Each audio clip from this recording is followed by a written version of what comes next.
রাজনৈতিক ভুল ত্রুটির জন্য জনগণের কাছে ক্ষমা চেয়েছেন জাতীয় পার্টির চেয়ারম্যান জি.এম. কাদের।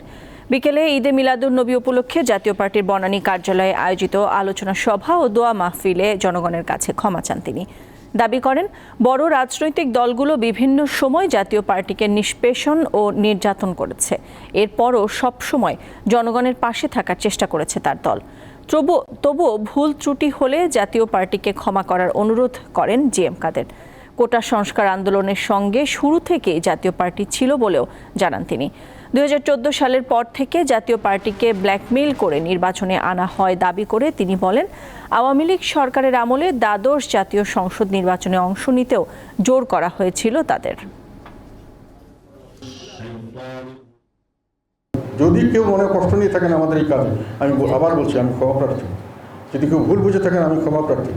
আমাদের বাধ্য করা হয়েছে অনেক কিছুতে, এবং আমরা নির্যাতিত শুধু খালি একজনের হাতে নয়, আমরা নির্যাতিত হয়েছি সব সরকারের বিভিন্নভাবে।